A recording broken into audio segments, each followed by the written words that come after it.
नमस्कार दोस्तों, मुद्दे की बात में आपका स्वागत है। यूपी के 2027 विधानसभा चुनाव के मद्देनजर क्या अखिलेश की हार के सूखे पर जीत की बारिश होगी? क्या बीजेपी जीत की हैट्रिक लगाएगी? मायावती की भूमिका आने वाले दिनों में क्या रहने वाली है? क्या योगी की अगुवाई में ही बीजेपी चुनाव में जाएगी या फिर दिल्ली का कोई और प्लान है? ये तमाम सवाल हैं जो अभी से उत्तर प्रदेश की और देश की सियासी गलियारों में चर्चा का विषय बने हुए हैं, क्योंकि उत्तर प्रदेश के चुनाव पर पूरे देश की नजर रहती है, खासतौर पर दिल्ली की नजर तो रहती ही है। लेकिन इन दिनों जिस तरह पिछले 4-6 महीने से हम उत्तर प्रदेश के अंदर जिस तरह की राजनीतिक उथल पुथल देख रहे हैं, जिस तरह की सामाजिक उथल पुथल देख रहे हैं, वो काफ़ी मौजू बना देती हैं इस बात पर चर्चा को कि 2027 के चुनाव को लेकर किस तरह का रोड मैप पॉलिटिकल पार्टीज अपना बना रही हैं और क्या आगे की तस्वीर रहने वाली है। इन तमाम बातों पर चर्चा करने के लिए हमारे साथ मौजूद हैं वरिष्ठ पत्रकार और राजनीतिक विश्लेषक शीतल पी सिंह। शीतल जी, आपका स्वागत है। धन्यवाद जी। सबसे पहला सवाल तो मैं बिल्कुल जो एक हालिया घटनाक्रम है जो संसद के अंदर हुआ, मैं उसके बारे में आपसे सवाल करना चाहता हूं। पिछले कई दिनों से ये लगातार चर्चा रही है। पहले वो अरविंद केजरीवाल ने एक समय पर कहा था और फिर अखिलेश यादव लगातार योगी आदित्यनाथ को आउटगोइंग सीएम कह रहे हैं कि भाई ये तो आने वाले चुनावों से पहले योगी को हटा देंगे। ये चर्चाएं चलती रहती हैं, लेकिन सदन में लोकसभा में वक्फ संशोधन बिल पर चर्चा के दौरान जब अमित शाह ने बिल्कुल जिसे कहते हैं धड़ल्ले के साथ ये कहा कि योगी ही रिपीट करेंगे, उसके बाद हालांकि अखिलेश ने कहा कि मुंह में रिपीट मन में डिलीट, लेकिन अमित शाह का इस तरह से ये कहना, आप इसका क्या पॉलिटिकल इंटरप्रिटेशन करते हैं? क्या ये अब ये कयासबाजियां लगनी बंद हो जानी चाहिए कि योगी को हटाया जा सकता है, अब ये उनकी अगुवाई में ही जाएंगे, ये मान लिया जाए? देखिए, अमित शाह जी के ये कहने के बाद, क्योंकि ये हम आप सब जानते हैं कि जो भी इस बारे में स्पेकुलेशंस थे वो यही थे कि अमित शाह ही हैं जो योगी को रिप्लेस करना चाहते हैं, या जो गुजरात दुओ हैं नरेंद्र मोदी जी और अमित शाह जी, जिनके बारे में कहा जाता है कि आज के डिस्पेंसेशन के सब कुछ फैसले वही लोग लेते हैं। तो अगर वो ये कह रहे हैं तो उसकी जगह हम विपक्ष के नेता की बात माने, इसकी कोई बहुत गुंजाइश नहीं है। विपक्ष के नेता को ये कहना चाहिए, कहते रहना चाहिए, और ये अगर स्पेकुलेशन समाज में है तो उसका परसेप्शन बनाने की कोशिश करनी चाहिए। वो काम वो अपनी जिम्मेदारी से कर रहे हैं, लेकिन जो परिस्थितियां हैं वो ऐसा नहीं लग रहा है। उसकी वजह है योगी बीजेपी फोल्ड के, आरएसएस फोल्ड के नेता नहीं। योगी को आरएसएस और बीजेपी ने ऑप्ट किया चीफ मिनिस्टर के रूप में देश के सबसे बड़े राज्य, जैसा आपने कहा, जो लोकसभा में 80 सीटें प्रोवाइड करता है, वहां के मुख्यमंत्री के रूप में। और 2 बार वो लगातार एक तरह से रिकॉर्ड बना के, एक लंबे समय बाद ऐसा हुआ है कि कोई मुख्यमंत्री लगातार 2 बार जीता हो और अपना बहुमत लाया हो। इसके बाद वो आए, लेकिन लोकसभा के चुनाव में जिसके बारे में ये कहा जाता रहा कि सारे टिकट्स जो फाइनल किए गए वो केंद्रीय नेतृत्व ने किए और उसमें मुख्यमंत्री की भूमिका बहुत कम थी। इस तरह की खबरें थी कि कानपुर और गाजियाबाद 2 सीटों के लिए भी जो जिद योगी जी ने की वो केंद्र ने उस समय नहीं मानी, लेकिन वो चूंकि केंद्र का चुनाव था इसलिए उसको ऐसा लिया गया कि केंद्र के चुनाव में राज्य के नेता हस्तक्षेप न करें, और योगी जी का हस्तक्षेप उसमें नहीं हुआ। उसके नतीजे हमारे आपके सामने हैं। मुझे लगता है कि केंद्र ने इससे सबक लिया है, जो बीजेपी का केंद्र है, और वो उत्तर प्रदेश जैसे राज्य में योगी जी को छेड़ने की हिम्मत नहीं जुटा पा रहा है, क्योंकि बाकी तो उसने देखिए मध्य प्रदेश में बदल दिया, राजस्थान में बदल दिया, हरियाणा में बदल दिया, और जहां भी चाहा वहां उन्होंने बदल के बिल्कुल नए लोगों को उड़ीसा में और छत्तीसगढ़ में मौका दिया। तो जहां वो उन्होंने चाहा वैसे फैसले किए हैं। सिवाय उत्तर प्रदेश के पूरे देश में हम इस फैसले में एक समझौता देखते हैं जो योगी जी के साथ बीजेपी के केंद्रीय नेतृत्व और आरएसएस के केंद्रीय नेतृत्व ने कर रखा है। मुझे लग रहा है कि इसमें कोई चेंज होने की गुंजाइश नहीं। बिल्कुल थोड़ा सा अलग जगह से देखने की कोशिश करेंगे। मैं अखिलेश यादव लोकसभा चुनाव में उनका पीडीए का जो एक जिसे कहते हैं अस्त्र था वो कामयाब साबित हुआ। उसके बाद भले ही वो विधानसभा के उपचुनाव हुए, उनमें उन्हें ज्यादातर सीटों पर हार मिली, लेकिन अखिलेश यादव लगातार अपने पीडीए पर हैं। वो बार बार वो कोई पुलिस थाने के अंदर किसी के साथ ज्यादती होती है तो वो उसे भी ओबीसी या दलित कहने की बजाय वो कहते हैं कि पीडीए के आदमी के साथ ये हो गया है। अब इसके बरक्स जब हम देखते हैं योगी आदित्यनाथ, जिनके ऊपर लगातार पिछले कई महीनों से ये आरोप लगते रहे कि एक ठाकुरवाद चलता है इस सरकार, योगी आदित्यनाथ की जो जाति है उस जाति के अधिकारी, उस जाति के अफसर जो हैं उनका एक वर्चस्व चलता है। तो क्या आपको लगता है कि अगर योगी आदित्यनाथ की अगुवाई में ही बीजेपी चुनाव में जाती है तो अखिलेश को अपना ये पीडीए का नैरेटिव अंडरलाइन करने में आसानी होगी, लोगों को ये बताने में आसानी होगी कि मैं गरीब गुरबे की राजनीति तो मैं कर रहा हूं? देखिए, योगी जी प्रशासनिक स्तर पर, सांगठनिक स्तर पर अपने इर्द जहां तक उनसे संभव हो सकता है निश्चय ही वो ठाकुरवाद का प्रयोग कर रहे हैं।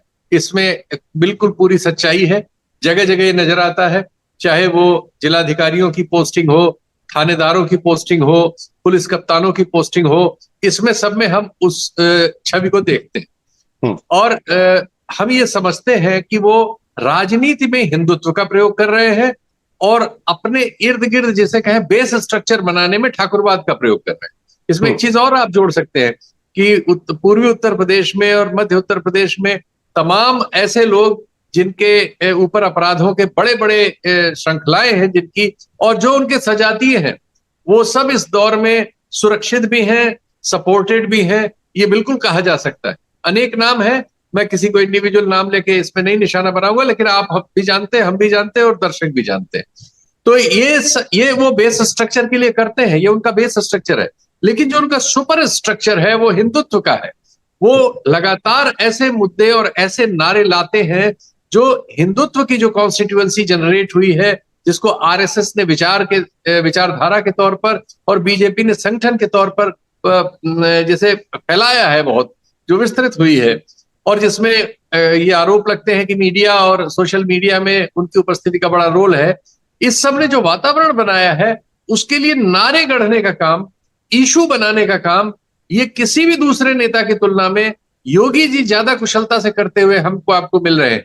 उनके बनाए हुए नारे जैसे बटेंगे तो कटेंगे सबसे ज्यादा लोकप्रिय है उस कॉन्स्टिट्यूएंसी में जो आरएसएस बीजेपी की कोर कॉन्स्टिट्यूएंसी है, ध्रुवीकरण की कॉन्स्टिट्यूएंसी है, जिसमें मेजॉरिटी कम्युनिटी को माइनॉरिटी कम्युनिटी से, मुसलमानों से डरा के या ईसाइयों से और सिखों से भी एक हद तक उनसे परहेज करा के इकट्ठा किया जाता है। तो उस कॉन्स्टिट्यूएंसी में जो पॉलिटिकल स्लोगनियरिंग है वो पैदा करने की सामर्थ्य, पहले बुलडोजर के रूप में चाहे आप देख लें, चाहे वो मॉडल स्टेट यूपी को दिखाने की कोशिश हो जिसमें मुस्लिम अपराधियों को, मुस्लिम सरगनाओं को हमने नेस्तनाबूद होते हुए पाया है, या कुछ ऐसे सरगनाओं को जो किसी समय कंट्रोवर्सी में आ गए, जैसे कानपुर वाले बिकारू कांड वाले थे, या इस तरह के जो भी आए, तो उसमें हम पाते हैं कि योगी जी जो है अपनी भूमिका और अपनी स्लोगनियरिंग से लीडरशिप ले रहे हैं। और विभिन्न राज्यों के मुख्यमंत्रियों को हम आप पा रहे हैं, यहां तक कि विपक्षी राज्यों के मुख्यमंत्रियों को भी बुलडोजर वगैरह के इस्तेमाल करते हुए हम पाते हैं। तो इस लीड की वजह से भी योगी जी इस डिस्पेंसेशन के लिए अपरिहार्य है। अब बात आती है कि क्या अखिलेश का पीडीए, जिसने लोकसभा में बीजेपी को उत्तर प्रदेश में हरा दिया था, 2027 के विधानसभा में भी वैसे ही या उससे बेहतर नतीजे लाने की स्थिति में है? तो हमें यह दिखता है कि ऐसा है नहीं। हम इसलिए ऐसा कह रहे हैं कि योगी जी ने जो प्रशासनिक और दूसरे स्तरों पर जिन चीजों को बहुत सारे कारकों से गैर कानूनी कहा जा सकता है, बहुत सारे कारकों से संविधान सम्मत नहीं कहा जा सकता, बहुत सारे कारकों से उसमें बहुत सारी नैतिक और दूसरी गलतियां पाई जा सकती हैं। सुप्रीम कोर्ट के हालिया आदेश में जिसने उसमें इलाहाबाद के कुछ लोगों के घर गिराए जाने पर जुर्माने किए हैं राज्य सरकार पर, और जिस शब्दावली का प्रयोग किया है वो किसी भी एक राज्य के मुखिया के लिए शर्म का विषय होनी चाहिए। लेकिन हम पाते हैं कि इन सब चीजों को योगी जी राजनीतिक हथियार में बदलने में सक्षम है, और इसका मुकाबला करती हुई समाजवादी पार्टी सड़क या उस पर हमें नहीं दिख रही है। ठीक है, पीडीए की जो का परिकल्पना है उसमें एक बहुसंख्यक समाज आता है, इसमें कोई शक नहीं। लेकिन क्या वो बहुसंख्यक समाज सारा का सारा अखिलेश के साथ नत्थी है, या वो लोकसभा चुनाव में एक परिस्थिति विशेष में उनके साथ था, और अब उस परिस्थिति जब बदलने के बाद दूसरे चुनाव हो चुके हैं, केंद्र का भी और राज्यों के भी, उसके बाद भी क्या उनके साथ टिका हुआ है, इसमें संशय है। और ऐसा कुछ करते हुए कि हमें वो नहीं नजर आ रहे हैं कि उनकी किटी में ज्यादा छोटे छोटे गठबंधन आए। जैसे बीजेपी की अपनी किटी में राजभर भी है, निषाद पार्टी भी है, कुर्मियों के बीच अपना दल है, वो उनके साथ है, और बहुत सारे छोटे छोटे ऐसे समूह हैं जिनको उन्होंने अपने साथ नत्थी कर रखा है। ठीक है कि पीडीए के आने से उनमें उथल पुथल मची थी, उसमें बहुत सारे लोग इधर से उधर हुए थे। टिकट देने के मामले में अखिलेश ने कहा जा सकता है कि सही फैसले लिए थे और वो सटीक बैठे, और वो सब चीज नतीजों में बदले। कांग्रेस का साथ होना भी उसके लाभ में रहा कि मुसलमानों में जो बंटवारा हो सकता था वो नहीं हुआ। ये सब चीजें लोकसभा चुनाव में अखिलेश के नेतृत्व में उनके पक्ष में गई, लेकिन वो चीजें जैसी की तैसी विद्यमान नहीं है। और अब नई परिस्थिति में हमें देखना होगा कि क्या जो हिंदुत्व की ताकत पैदा करने की कोशिश अनवरत योगी जी करते रहते हैं, और जिसके लिए एक भारी जमीन पहले से तैयार है, पीडीए आज की हालत में विधानसभा के चुनाव में उसका वैसा ही प्रयोग कर पाएगा जैसा लोकसभा में उसने किया, या नहीं, थोड़ी शंका होती है इस पर। मैं इस पीडीए के मसले को थोड़ा सा और जूम इन कर रहा हूं, थोड़ा शार्प फोकस कर रहा हूं। हाल में एक समाजवादी पार्टी के दलित समुदाय से आने वाले सांसद हैं रामजी लाल सुमन, उन्होंने राज्यसभा में एक बयान दिया जिसमें उन्होंने राणा सांगा को गद्दार बताया। उसके बाद अखिलेश ने एक ट्वीट किया जिसमें वो थोड़े से बीच का रास्ता सॉफ्ट से नजर आए थे, लेकिन करणी सेना जो कि राजपूतों का, ठाकुरों की नुमाइंदगी करती है तथाकथित रूप से, उसके लोगों ने रामजी लाल सुमन के आगरा के घर पर हमला किया, और दलित फिर अखिलेश जो है वो जिसे कहते हैं कि आगे बढ़कर गेंद को हिट करना, कि ये दलित सांसद थे इसलिए इनके ऊपर हमला किया गया है, और उन्होंने उसमें योगी को भी लपेटा, यानी फिर उन्होंने उसको ठाकुर वर्सेस दलित बनाने की कोशिश की। मैं पीडीए को थोड़ा और फोकस कर रहा हूं सिर्फ ये दलित समुदाय पर। क्या आपको लगता है कि अखिलेश यादव दलित समुदाय को अपनी तरफ खींचने में कामयाब होंगे? मैं इसमें अगर हम मायावती की पॉलिटिक्स, चंद्रशेखर की पॉलिटिक्स, बीजेपी की अपनी पॉलिटिक्स, इन सब के बरक्स में देखते हैं। देखिए, हमारे देश में दलित आंदोलन, और खासकर उत्तर प्रदेश में दलित आंदोलन, जो माननीय काशीराम जी की कर्म भूमि रहा है, और जिसने ऐतिहासिक नतीजे दिए। उत्तर प्रदेश में 4 बार या 5 बार दलित नेत्री मुख्यमंत्री बनी। ये सब जो कुछ हुआ था ये असाधारण था, इससे दलित चेतना का बहुत विकास हुआ था। अम्बेडकराइट आंदोलन को सबसे बड़ी सफलता हमारे अपने होशो हवास में उत्तर प्रदेश में ही मिली थी। और मायावती जी, उनकी पार्टी एक बहुत प्रोमिनेंट पार्टी, जिसके पास अपना 20% से 25% के आसपास मत प्रतिशत हो गया था, ये एक पार्टी थी। और जो कभी कभी ऐसा भी करती थी कि अकेले 28-29%, 30% तक चली गई, और एक बार अकेले उसने सरकार बना ली थी। वो परिस्थिति पैदा हो गई थी कि उनके अम्ब्रेला में निचली जातियों के तमाम लोग उनके साथ आ गए थे, चाहे राजभर रहे हों, निषाद रहे हों, अन्य छोटे छोटे बहुत सारे सोशल ग्रुप्स हैं हमारे, जो जिनके हम संख्या और उस तरह से नहीं जानते, वो सब उन्होंने एक अम्ब्रेला के नीचे ले आए थे, जिसकी लीडरशिप दलित कर रहे थे। एक ऐसी परिस्थिति पैदा कर दी थी उन्होंने। लेकिन वो जो सांगठनिक ढांचा है, अखिलेश की राजनीति और अखिलेश का जो दल है, वो मुलायम सिंह के जमाने में भी और अखिलेश के जमाने में भी, उन दोनों में कोई बहुत तालमेल नहीं रहा। पिछले चुनाव में जो हुआ उसमें कांग्रेस का रोल ज्यादा है।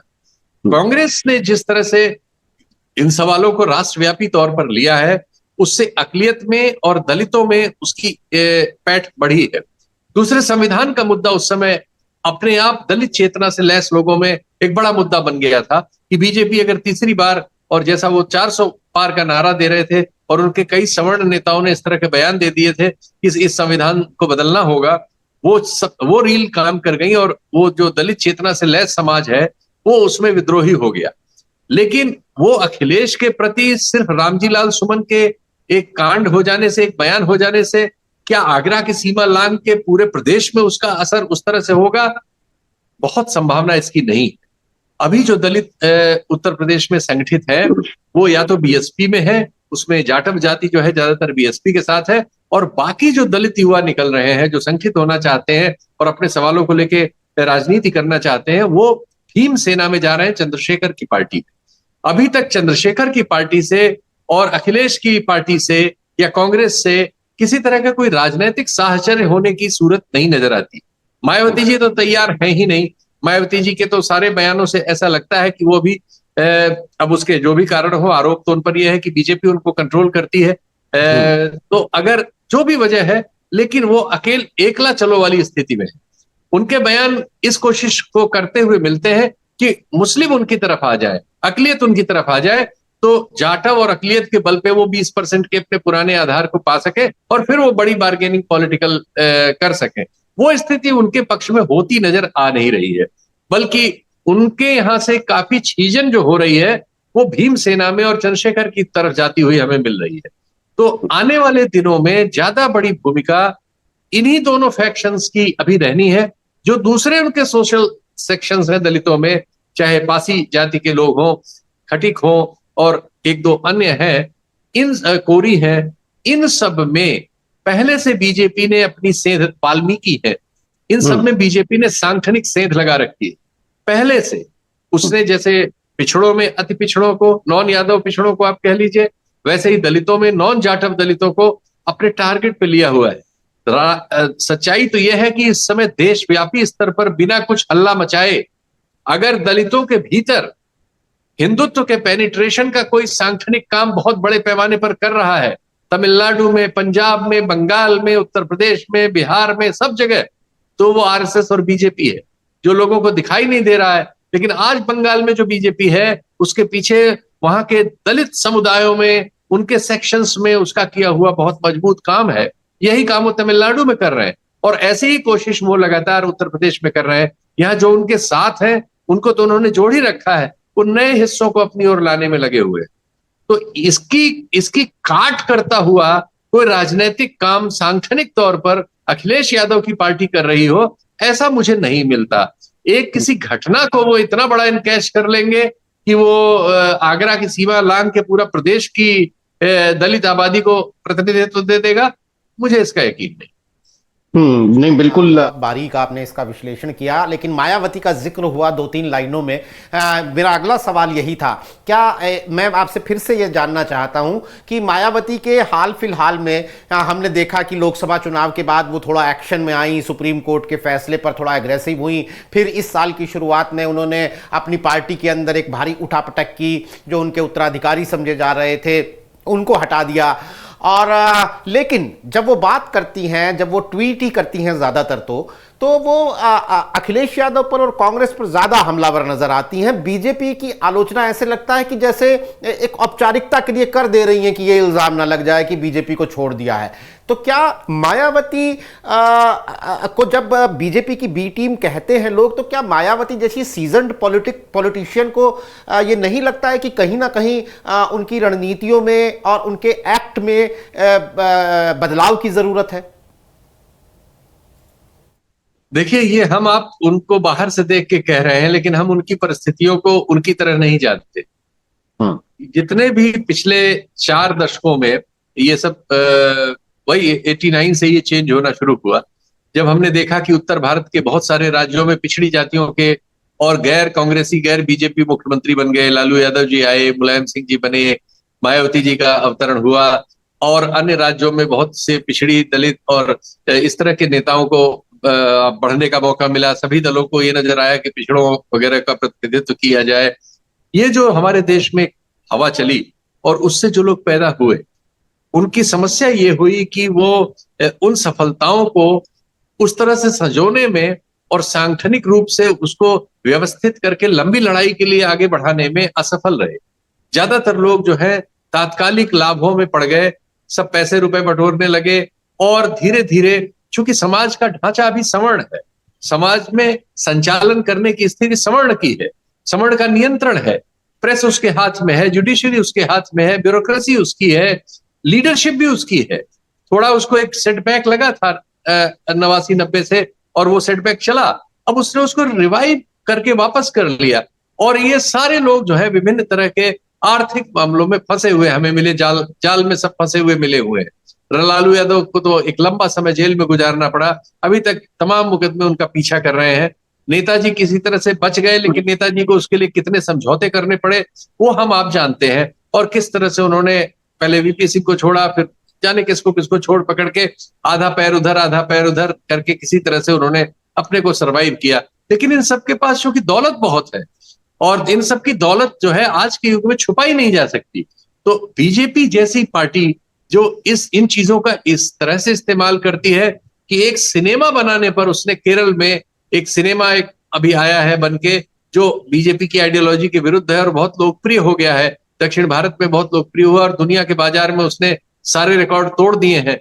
तो सिनेमा बनाने वाले जो जिस ग्रुप ने उसको फंड किया उनके आज ईडी के छापे पड़ रहे हैं। तो एक ऐसे दौर में जब हम पा रहे हो कि सीबीआई, ईडी और एजेंसीज का इस्तेमाल विपक्षी दलों के विरुद्ध बहुत सक्रियता से किया गया है राजनीतिक लाभ के लिए, और उसमें बड़ी सफलता प्राप्त हुई है, और हम पा रहे हैं कि बड़े बड़े होशियार पढ़े लिखे लोग केजरीवाल जैसे भी उसके ट्रैप में आ गए और बर्बाद हो गए। तो मायावती जी की तो सामर्थ्य क्या है, एक पीढ़ी में आई हुई एक सफलता, वो जो कारक है उनके चारों तरफ जो दौलत इकट्ठा हुई है उसके संयोजन करने के लिए मुझे नहीं लगता कि वो कभी ऐसा कर पाएंगी कि उस दायरे से बाहर आए और जेल जाना वगैरह गवारा करें। चूंकि आज की तो स्थिति यह है कि राहुल गांधी की सदस्यता छीन ली गई, बंगला खाली करा लिया गया एक दिन के भीतर।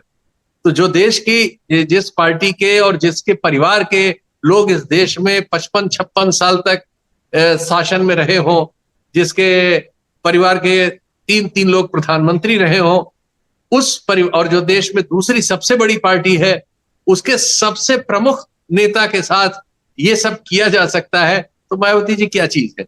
तो ये चीज मायावती जी जानती है, हम आप राजनीतिक विश्लेषण से उसका विश्लेषण नहीं कर सकते कि वो कितने अंदर तक उन सब कारकों से कमजोर हैं, और इसीलिए उनके बयानों में वो सब मिलता है जो आपने अभी बताया।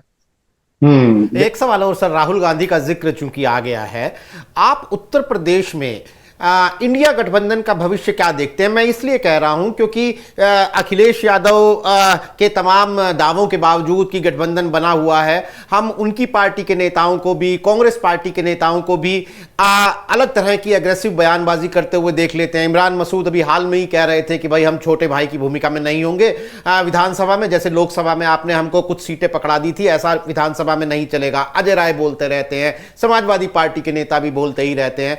आपको क्या लगता है कि ये राहुल अखिलेश की जोड़ी, जिसने 2024 में बीजेपी के सामने एक दीवार की तरह खड़े हो गए थे उत्तर प्रदेश में, क्या विधानसभा तक ये विधानसभा में भी ऐसा होगा? ये बने रहेंगे?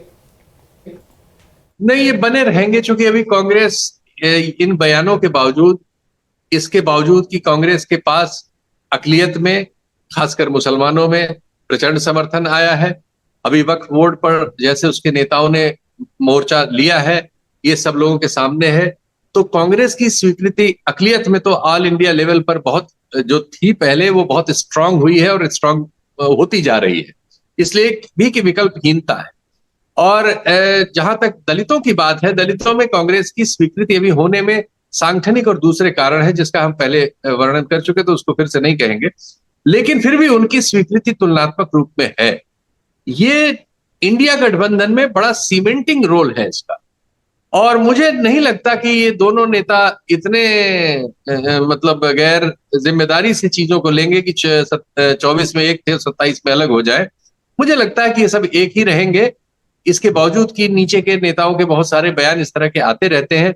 वो एक तरह की सौदेबाजी होती है सीटों को लेकर, और इसमें होता है कि अपने अपने लोगों को सीट दिलाना, ज्यादा सीट लेना, ये चलता है। ये जो भी गठबंधन जहां भी होता है, चाहे जितना ताकतवर हो चाहे जितना कमजोर हो, ये प्रक्रिया, ये उसकी प्रक्रिया का हिस्सा है।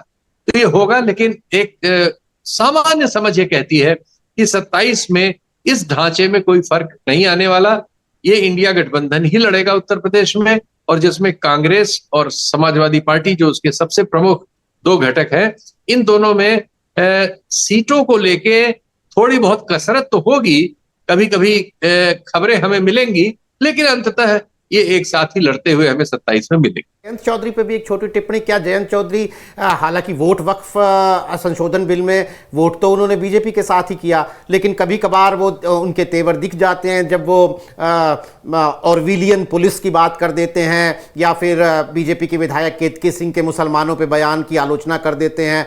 आपको लगता है कि जयंत चौधरी बीजेपी की पॉलिटिक्स में अपने आप को अनकंफर्टेबल पा रहे हैं, और आने वाले दिनों में हो सकता है कि वो इधर आए या ना भी आए? कुल मिलाकर आप जयंत की को कैसे देख रहे हैं? देखिए, उनके पिता ने एक धारा पैदा कर दी थी और ऐसा नहीं लगता था कि वो उस धारा के होंगे, लेकिन उन्होंने भी साबित किया कि वो भी उसी धारा पे चलेंगे। वो धारा है कि घूम फिर के सत्ता के करीब रहना, सत्ता में रहना। तो बाकी सारी बातें आप कह सकते हैं कभी कभी बीच बीच में अपनी उपस्थिति जताने के लिए, और अपने समर्थकों में, उनके समर्थकों के बहुत सारे लोग जो है अकलियत तबके से भी है, इसलिए उनको एड्रेस करने के लिए इस तरह की गिमिक है वो। उसमें कोई बहुत विद्रोही वो बन के सामने आएंगे। एक तो उनके लिए एरिया बहुत छोटा है, वो उत्तर प्रदेश के कोने में कुछ सीटों पर ही उनके समाज के लोग हैं, और वो वैसे तो उनके समाज के लोग हरियाणा पूरा भरा हुआ है, पंजाब में भी राजस्थान, जट सिख हैं, राजस्थान में बहुत है, लेकिन कभी ऐसा नहीं हुआ। चौधरी साहब के जमाने में थोड़ी स्वीकृति थी, लेकिन उसके बाद ऐसा अजीत सिंह जी के जमाने में या उनके जमाने में ये नहीं हुआ कि उनकी सीमाएं पार हुई हों और उनका असर हरियाणा में चला गया हो, राजस्थान में चला गया हो, यानी उन्हें पैन जाट नेता कोई मान ले, वो सिचुएशन उनकी नहीं है। तो जो सिचुएशन है वो बहुत छोटी एक इकाई में उनका रोल है, कुछ सीटों पर वो ऐसा रिस्क नहीं लेंगे, लगता तो यही है उनके आचरण से। बाकी कभी कभार ये सब हमें कौतूहल पैदा करने के लिए उनके इस तरह के ट्वीट वगैरह मिलते रहेंगे, जिसपे हम इस तरह के सवाल पैदा कर सकते। सर, अब एक बीजेपी की बात की, 5 महीने पहले लगभग संभल में एक सर्वे की शक्ल में एक विवाद शुरू हुआ। उसके बाद संभल में लगातार एक सांप्रदायिक उठापटक बनी रही, फिर जुम्मे के दिन होली आई, और फिर ईद आई। ऐसा लग रहा था कि जैसे बस कोई बैटल ग्राउंड बना हुआ है, हर जुम्मे पे हम वहाँ अलर्ट के नोटिस देखते रहे।